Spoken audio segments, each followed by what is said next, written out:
안녕하세요 회원 여러분, 만나서 반갑습니다. 이번 시간에는 259쪽의 강호 한정 자연 예찬부터 들어가도록 하겠습니다. 자, 우선 259쪽의 13번 작품부터 보게 되면은 이번의 주제는 말 그대로 자연 친화 무라 일체, 그러니까 자연과 내가 하나가 된다라는 그런 주제로 여러분들이 생각하시면 되겠고, 자, 바로 13번째 작품으로 들어가게 되면은 추강이라는 것은 가을의 강이 되는 것이겠죠. 그래서 가을의 강에 밤이 드니 물결이 차구나, 낚시 들이치니 고기가 아니 문다. 그 다음에 무심한 달빛이라고 나오고 있는데, 자, 여러분들 이 무심한 달빛은 한자 그대로 해석을 하면은 욕심 없는 달빛이 되겠습니다.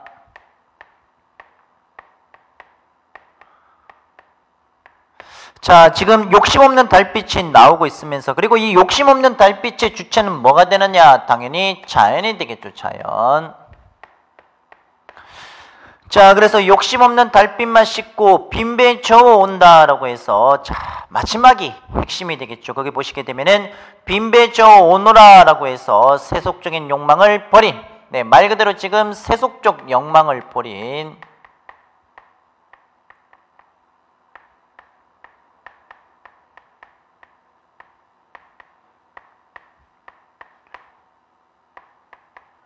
자, 화자의 감정을 얘기하고 있다라고 생각하시면 되겠습니다.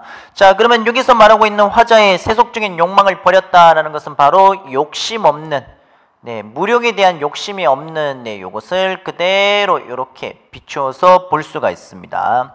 자, 우선 밑부분의 내용을 보면은 주제 평화롭고 한가하게 가을 달밤의 정취를 즐기고 있다. 말 그대로 지금 성격은 유유자적, 그리고 한가로운 성격을 지니고 있는 것으로서 탈속의 경지라고 생각하시면 되겠습니다. 그 다음에 260의 14번째 작품으로 가도록 하겠습니다.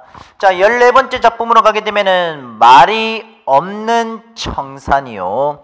자, 우선 첫 번째 대상이라고 할 수 있는 청산의 개념이 나타나고 있는데, 자, 이 청산은 말이 없다. 자, 말이 없다라는 것은 말 그대로 어떤 표현 방식이 사용이 되었느냐? 의인법이 사용이 되었죠. 자, 지금 청산은 말 그대로 푸른 산은 말이 없다. 자, 그 다음에 오른쪽에 유수라고 나오고 있는데 흐르는 물은 모양이 없다라고 나오고 있습니다. 자, 그리고 바로 밑에 값이 없는 맑은 바람이다. 그 다음에 주인이 없는 밝은 다리로다라고 지금 나오고 있는데, 자, 여러분들 여기까지 1, 2, 말 그대로 지금 초장과 중장 부분을 보게 되면은 자연이라는 것은 특별하게 지금 꾸밈이 없다라는 정도로 이해를 하시면 되겠습니다. 그래서 의연하고 꾸밈 없는 자연이 나오고 있으면서 첫 번째, 두 번째에 나오고 있는 초장과 중장은 대꾸법이 사용이 되고 있습니다. 그래서 우선 의인법, 그 다음에 초장과 중장은 대꾸법을 통해서 시상이 전개가 되고 있으면서 마지막에 이중이라는 것은 이런 자연 속에 묻혀있는 삶이라고 생각하시면 되겠습니다. 예를 들어서 청산, 그 다음에 유수, 그리고 청풍, 명월이라고 나오고 있는데 이 네 가지 대상이 되겠죠. 이 네 가지 대상에 대해서 자연 속에 묻혀 살면서 병이 없이 이 몸이 분별 없이 늙으리라. 마지막 부분을 보게 되면은 시적 화자의 초월적인 태도, 그리고 달관적인 태도,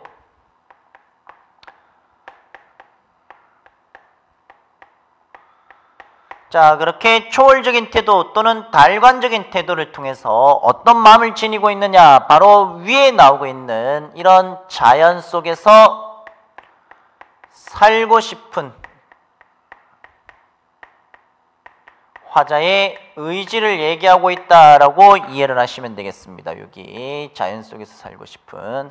자, 그래서 우선 청산이라든지 또는 유수라든지 그 다음에 청풍, 그 다음에 명월에 나오고 있는, 자, 말 그대로 지금 자연 친화적인 성격을 보여주고 있는 부분이 되겠고, 자, 그 다음에 15번째 작품으로 내려가게 되면은 10년을 계획하여 1, 2년이 아니라 10년이 되겠습니다. 10년. 자, 그래서 10년 동안 계획하여 초가 삼간을 지어내니 나 하나, 달 하나, 그리고 맑은 바람에 하나 맡겨두고 강산은 들여놓을 곳이 없으니 병풍처럼 둘러두고 보리라 라고 해서 자, 요거는 말 그대로 지금 자연과 내가 하나 되는, 말 그대로 지금 혼연일체가 되어서 즐기는 무라일체의 삶의 자소를 보여주고 있는 작품이 되겠습니다. 거기. 자, 그리고 이 송순 같은 경우는 여러분들 이제 그 면왕정가라는 또 다른 이제 가사 또는 이제 다른 시조들을 좀 더 창작했는 인물이 되는데, 자, 우선 송순은 기본적으로 1533년도에 면왕가 1533년도에 그 고향에 면왕정이라는 정자를 지어두고 이런 문학 작품 창작을 좀 여러 편 지었습니다. 그래서 이와 관련된 송순 요거 우선 하나 좀 기억을 해두도록 하시고, 자, 그 다음에 바로 16번째 작품으로 내려가도록 하겠습니다. 16번째로 내려가게 되면은 집방석은 여러분들 세모화해 두도록 하겠습니다. 세모. 자, 여기서 말을 하고 있는 집방석 세모라는 것은 얘는 인위, 사람이 만든 것이라고 이해를 하시면 되겠고, 그 다음에 오른쪽에 낙엽이라고 나오고 있는데 낙엽은 동그라미에 두도록 하겠습니다. 낙엽이 지니고 있는 것은 말 그대로 자연에 해당하는 것입니다. 자연. 자, 그래서 대조로 내용이 전개가 되고 있는데, 자, 우선 집방석 내지 마라 낙엽엔들 모난지랴 솔불을 켜지 마라 어제 진달 돌아온다 라고 해서 방석 세모, 낙엽 동그라미, 솔불 세모, 그 다음에 진달, 달에다가 동그라미 두시면 되겠습니다. 그래서 초장과 중장을 보게 되면은 대조를 통해서 자연 친화적인 태도를 보여주고 있고, 대조를 통해서 안빈낙도의 자세를 보여주고 있는 것이, 자, 여기가 지금 대조가 되는데 대조를 통해서 화자의 자연 친화적인 태도, 자, 그 다음에 두 번째는 안빈낙도가 되겠습니다. 안빈낙도의 태도. 자, 요것을 보여주고 있는 것이 바로 한호의 집방석 내지 마라라는 작품이 되겠습니다. 자, 그 다음에 이제 마지막 종장을 보게 되면은 아이야 박주산채는 소박한 음식이 되겠죠. 우리 청산별국에서 했다시피 소박한 음식에 해당하는 대유법이 되겠습니다. 자, 그래서 소박한 음식일 망정 없다 말고 조금 내어와라, 이런 형식으로 해석을 하면 되겠고, 자, 그 다음에 오른쪽에 문제를 잠깐 한번 보도록 하겠습니다. 문제를 잠깐 한번 보기 전에 가와 나 같은 경우 우리가 한번 살펴봤고, 다 간단하게 한번 살펴보도록 하겠습니다. 거기 두류산이라고 나오고 있는데 두류산은 지리산 정도로 여러분들이 해석을 하면 되겠습니다. 그래서 지리산 양단수를 옛날에 듣고 이제와 보니, 지리산 양단수를 옛날에 듣고 이제와 보니 도왔던 맑은 물에, 즉 복숭아꽃이 떠내려가는 맑은 물에 산영조차 잠겨있구나. 말 그대로 산 그림자에 잠겨있구나. 아이야 무릉. 자, 여러분들 이 무릉이라는 것은 기본적으로 도교와 관련된 색채이기 때문에 이상세계, 이상향 정도로 여러분들이 생각하시면 되겠고, 그래서 무릉도원이 어디냐? 내가 생각했을 때 나는 여긴가 하노라라고 해서, 자, 여기서 중요한 것은 무릉도원이 어디냐라고 하면서 스스로 질문하고 나는 여기다라고 하면서 스스로 대답하고 있는, 말 그대로 자문자답 또는 문답법을 통해서 시적 화자의 감흥을 부각시키고 있다라는 정도로 이해를 하시면 되겠습니다. 그리고 1번 문제로 가서, 자, 지금 자연의 공통된 의미로 가장 알맞은 것은 이라고 나타나고 있는데, 우선 도피, 향락, 초월, 이것보다는 2번 몰입의 공간이 되겠죠. 말 그대로 지금 자연과 내가 하나가 되어서 자연 속에 몰입해서 살고자 하는 그런 화자들의 태도를 살펴볼 수가 있습니다. 그래서 2번이 정답이 되겠고, 자, 그 다음에 2번 문제로 가게 되면은 가의 표현상의 특징에 대한 설명으로 옳지 않은 부분이 되겠습니다. 우선 1번은 의인법이 나오고 있습니다. 그 다음에 2번은 특정한 시어의 반복으로 운율을 느끼게 한다라고 나오고 있는데, 자, 여기서는 뭐 말 그대로 지금 뭐뭐 없는 뭐뭐,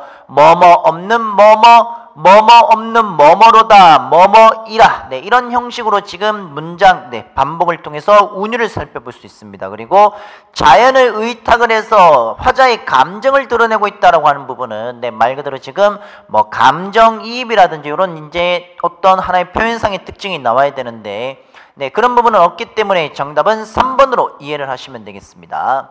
자, 그리고 3번 문제로 가게 되면은 1번 선지를 보게 되면은 객체인 자연물이 주체인 화자에게 동화되고 있다라고 나오고 있는데, 이거 주객전도 아닙니다. 예를 들어서 자연이 나한테 동화가 된다는 것이 아니라 화자가 자연에게 동화가 되어가고 있는 것이기 때문에 네, 1번이 틀렸습니다.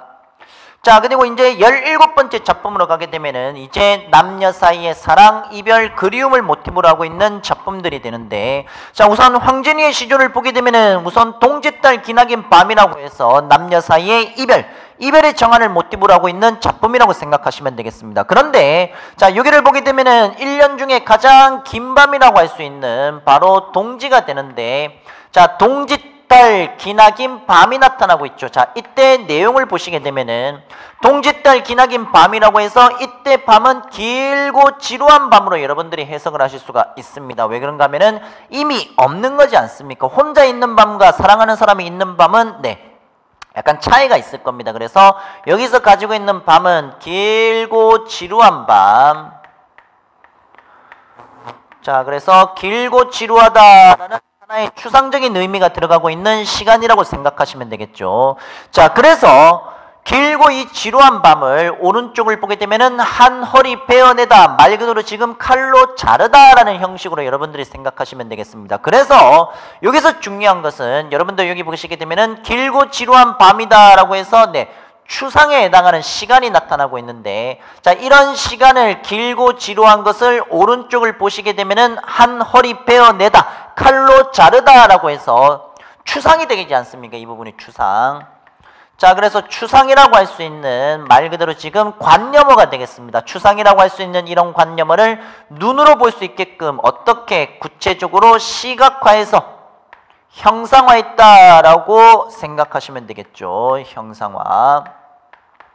자, 이 추상이라는 것은 우리가 딱히 감으로, 그러니까 우리가 딱히 지금 어떤 감각으로 시각, 청각, 촉각, 후각, 미각 이런 오감이 있는데, 자, 이런 오감을 통해서 네, 사실 인지를 할 수가 없는 것이 우리가 보통 추상이라는 말을 쓰게 되는데, 자, 그러면은 길고 지루한 밤이다라는 이런 어떤 추상에 들어가고 있는 이런 시간을 자르다, 네, 칼로 자르다라는 시각을 통해서, 시각이라는 감각적인 표현을 통해서 구체적으로 형상화했다라고 생각하시면 되겠습니다. 상당히 중요한 부분이 되겠습니다. 그리고 바로 밑부분으로 내려가게 되면은 봄바람 이불 아래 서리서리, 여러분들 거기 서리서리 나오고 있는 부분 네모에 두도록 하십시오. 자, 그 다음에 이제 마지막 부분을 보게 되면은 정든님 오신 날 밤이라고 해서 마지막 종장에서 다시 밤이 나오고 있습니다. 그런데 이때 중요한 밤은, 자, 여러분들 위에서는 지금 이 밤을 어떻게 해석을 했느냐, 길고 지루한 밤이라고 해석을 했고, 여기는 말 그대로 지금 짧고 네, 말 그대로 지금 이미 있는 것이기 때문에 사랑스러운 밤이라고 생각하시면 되겠습니다. 그래서 똑같은 밤이라는 소재가 있어도 초장에 나오고 있는 것은 부정적으로 우리가 해석을 했고, 마지막 종장에 나오고 있는 것은 네, 짧고 말 그대로 지금 이미 있는 사랑스러운 밤이 되는 것이겠죠. 그렇기 때문에 밤이라는 똑같은 시어가 하나의 작품 속에 등장을 하더라도 윗부분에서는 부정이 되겠고 밑부분에서는 긍정으로 여러분들이 해석을 하시면 되겠습니다. 그래서 시어의 상징적인 의미에 대해서는 분명히 대조가, 의미상 대조가 나오고 있는 겁니다. 의미상 대조가. 자, 그리고 이제 마지막 종장을 보게 되면은 정든 이미 오신 날 밤에 시간을 잘랐죠. 이 시간을 자른 것을 중간 부분에 돌돌 마는 겁니다. 돌돌 말아서 정든 사람이 오신 날 밤에 어떻게 굽이 길게 쭉, 여러분들 저기 그 영화제를 보시게 되면 레드카펫이 있는데 레드카펫 처음에 돌돌 말려 있다가 이것을 쭉 피는, 네, 그게 이제 굽이가 되는 것이죠. 그래서 서리서리 굽이가 나오고 있는 얘네들은, 요거 시험 문제 잘 나오고 중요합니다. 얘네들은 의태어가 되겠습니다. 의태어. 자, 의태어가 되는데 여기서 중요한 게 있죠. 자, 의태어가 되는데 의태어는 어디로 들어가느냐, 얘네들은 모두 다 음성 상징어로 들어갑니다. 음성 상징어.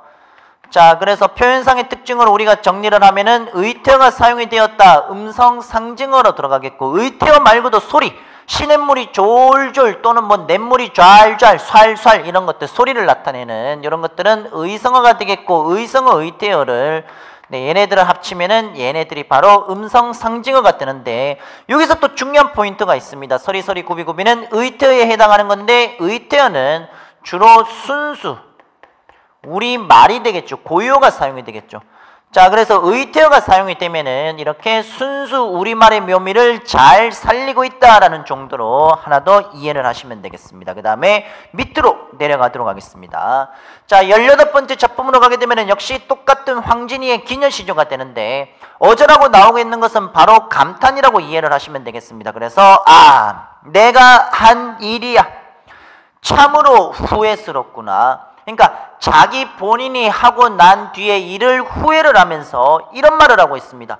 그릴 줄을 모르더냐라는 것은 그리워할 줄을 몰랐던 말인가.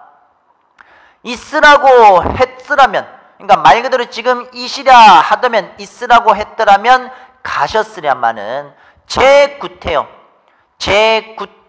보내고 그리는 정은 나도 몰라 하노라 라고 해서 자존심과 연정 사이에 그리고, 그러니까 보내고 그리는 정이라는 것은 말 그대로 지금 자존심과 연정 사이에 갈등으로 바라볼 수 있는 부분이 되기 때문에 오른쪽 핵심 정리를 보게 되면 3번 정도로 나타날 수 있겠죠. 자존심과 연정 사이에 한 여인이 겪고 있는 심리적인 갈등을 나타내주고 있다. 그런 내용들이 되겠습니다. 그 다음에 오른쪽에 19번째 작품을 보도록 하겠습니다. 19번째 작품을 보게 되면은 마음이 어리석은 뒤이니 하는 일이 모두 다 어리석다. 만중운산이라는 것은 말 그대로 지금 첩첩이 둘러싸인 깊은 산속을 얘기하고 있는데 이런 깊은 산속에 어느 힘이 오겠냐, 말 그대로 지금 시청자도 알고 있는 거죠. 내가 있는 곳은 너무나도 지금 어떤 거리감이 있는 첩첩산 중에 있는 것이기 때문에 어지간하면 사람이 또는 지금 사랑하는 사람이 오지 못한다는 것을 지금 알고 있습니다. 하지만은 지는 이 부는 바람에, 말 그대로 지금 작은 바람에도 혹시나 당신이 왔는가라고 하면서 이런 형식의 이야기를 하고 있는 것이죠. 자, 그래서 지금 1번 주제 부분을 보게 되면은 임을 그리워하면서 기다림, 말 그대로 지금 사랑하는 사람에 대한 그리움을 모티브로 하고 있는 작품 정도로 이해를 하시면 되겠습니다. 자, 그 다음에 이제 바로 밑에 20번째, 20번째 작품으로 내려가게 되면은 자, 지금 맵버들 첫 번째를 보게 되면은 맵버들이 나오고 있는데 여러분들 이 맵버들은 중요하죠. 우선 맵버들 같은 경우에는 우선 화자가 되겠습니다. 화자의 분신.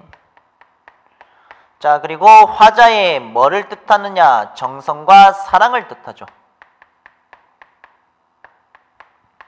자, 그래서 이 작품에서 지니고 있는 맵버들이 지니고 있는 크게 두 가지, 하나는 화자의 분신, 하나는 정성과 사랑이 되겠습니다. 정성과 사랑.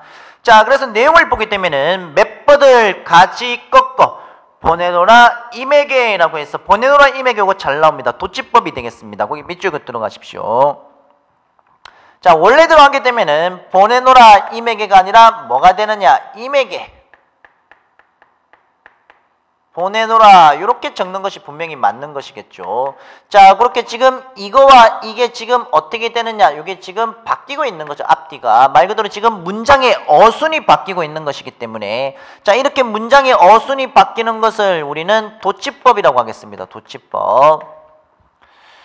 자, 그리고 주무시는 청밖에 맵버들을 심어두고 바라보라라고 얘기를 하면서 만약 밤비에 세입이 나거든 나인가 여기소서라고 해서 요거는 말 그대로 홍랑이 최경창이라는데 청자에게 자신을 잊지 말라. 자, 그러면 이 자신을 잊지 말라라는 부분에서 아까 말씀드렸던 화자의 분신임을 우리는 그렇게 살펴볼 수 있다라고 생각하시면 되겠습니다. 역시 이별의 정화를 모티브로 하고 있는 임에게 보내는 사랑 정도로 이해를 하시면 되겠고, 자, 그 다음에 다음에 21번, 그러니까 21번째 작품으로 가게 되면은 이와우 흩뿌리째 울며 접고 이별한님, 딱 봐도 이별의 정화를 모티브로 가지고 있죠.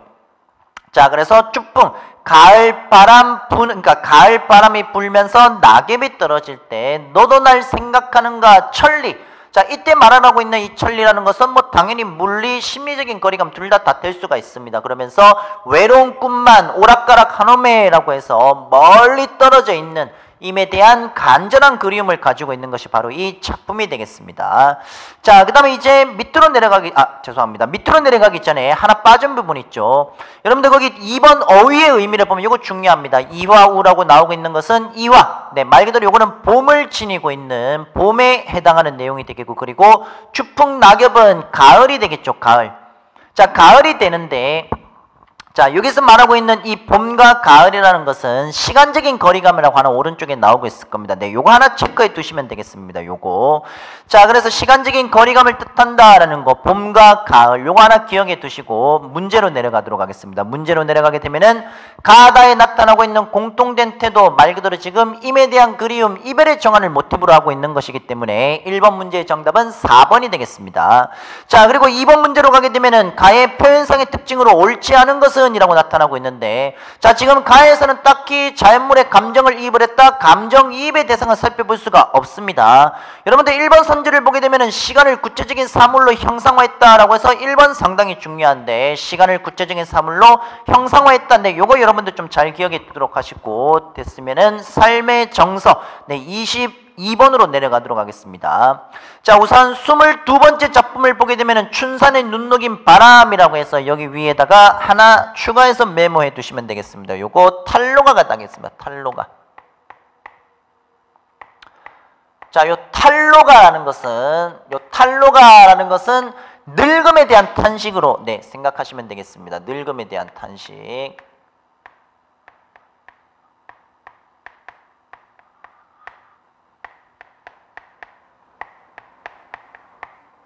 자, 늙음에 대한 탄식이 되는데, 자, 지금은 이제 아무래도 의료 기술이 발달이 되고 이러다 보니까, 네, 아무래도 이제 그 사람들이, 네, 뭐 피부과를 통해 가지고 뭐 미용, 네, 이런 것도 좀 있지 않습니까? 뭐 성형이라든지, 자, 그런 것들을 통해서, 네, 그걸 지금 사실 제가 얘기하려고 하는 게 아니라, 진짜로 제가 말을 하고 싶은 것은 말 그대로 사람은 늙고 싶지 않는, 네, 이런 기본적인 사람들의 욕망들이 다 지금 현대인들은 분명히 가지고 있을 겁니다. 하지만 현대뿐만 아니라 예전 조선시대도 역시 마찬가지죠. 사람은 일단 기본적으로 늙는다라는 것은 기본적으로 이제 말 그대로 조금 그렇긴 한데, 네, 이제 그 죽음이 되겠죠. 이제 죽음에 이제 좀 다가오고, 그거를 이제 어느 순간에 이제 받아들여야 되는, 이제 나름 이제 그런 가치관을 또 이제 어느 정도 좀, 네, 형성돼야 되고 이제 받아들여야 되는 그런 상황이 되는데, 네, 말 그대로 지금 늙음에 대한 탄식, 이 늙음에 대한 탄식이 들어가고 있는 것은 기본적으로 뭐가 되느냐?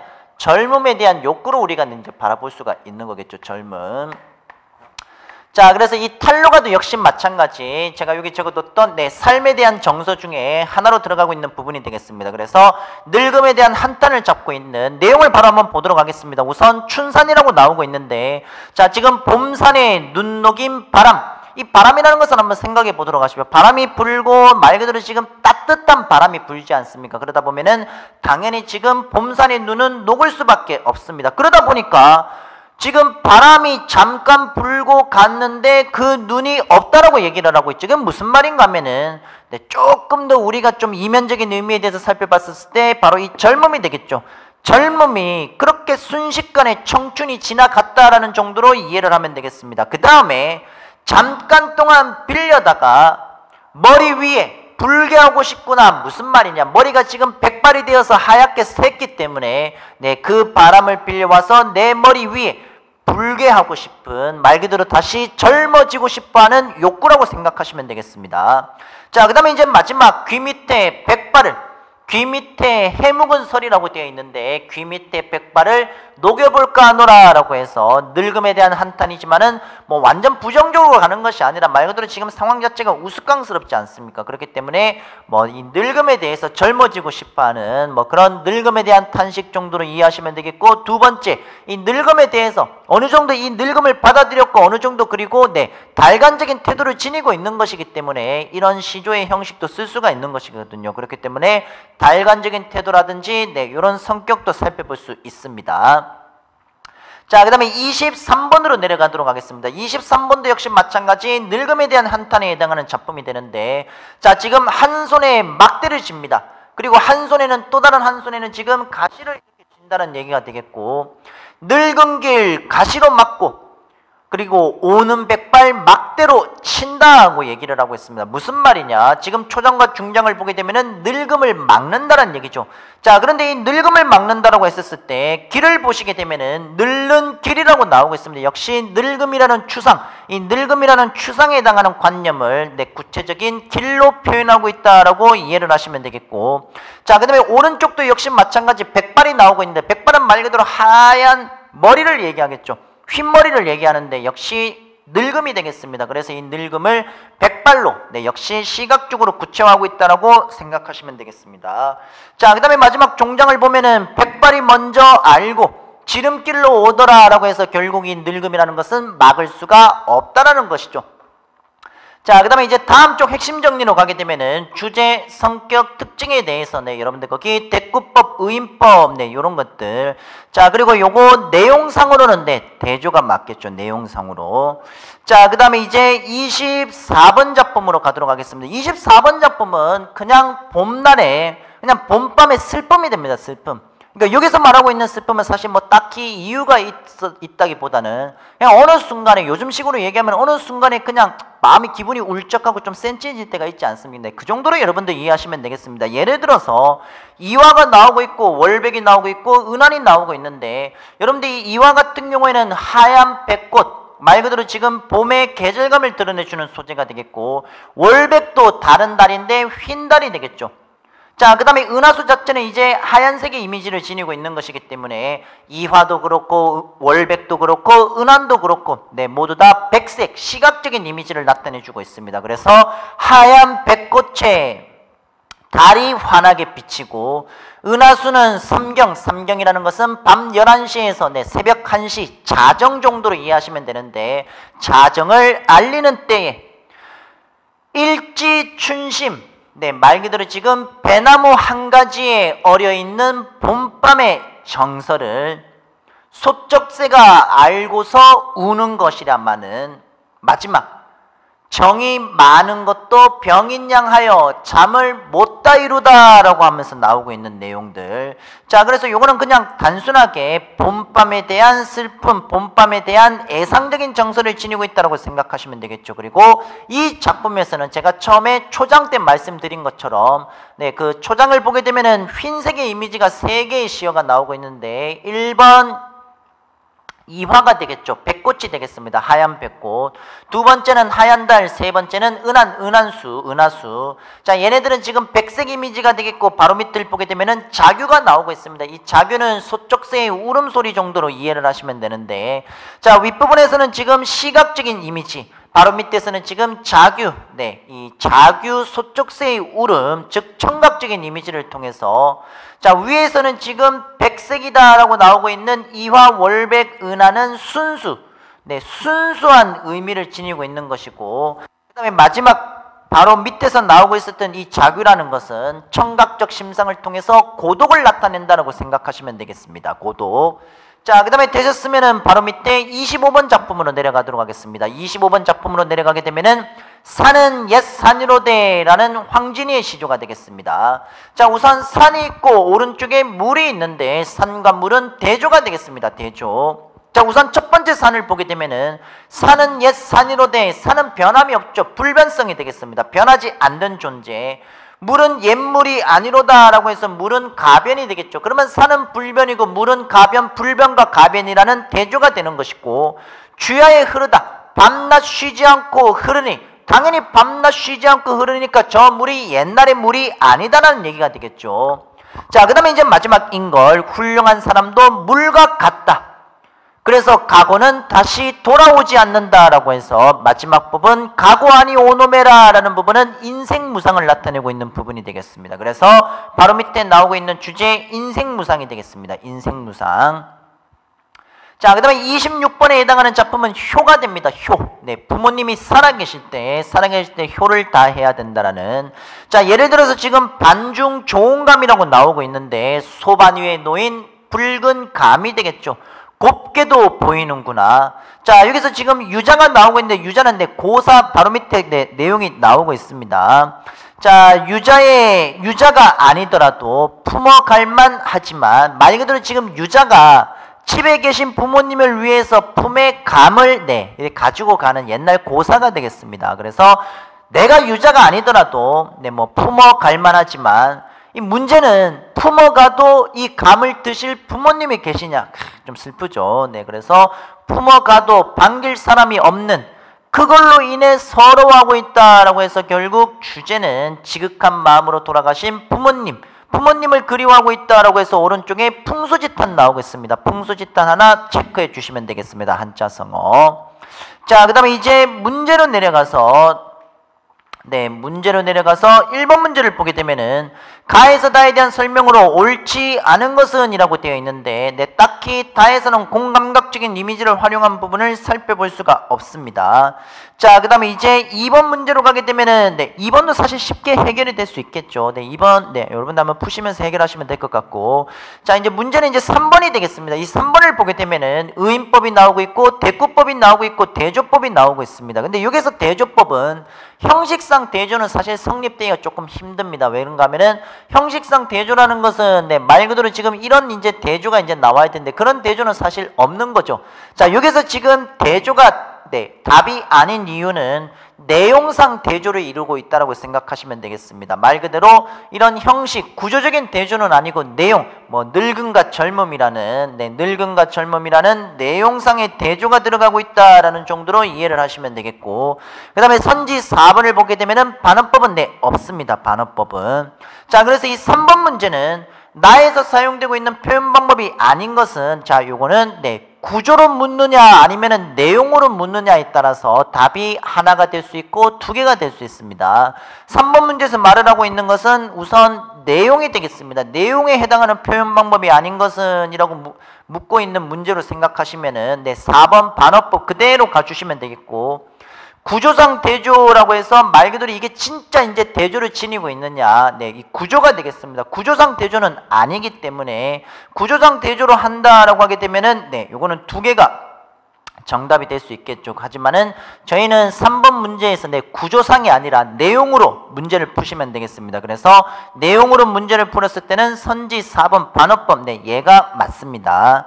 자, 그 다음에 4번 문제도 쉬워서 여러분들이 한번 마지막까지 그렇게 확인하시면 되겠습니다. 그래서 우선 여기까지 평시조에 대해서 우리가 한번 간단하게 한번 살펴봤고, 다음 시간에는 사설시조와 관련해서 내용 한번 마무리 짓도록 하겠습니다. 자, 여기까지 여러분들 공부하신다고 고생 많으셨고 다음 강의에서 뵙도록 하겠습니다. 고생하셨습니다.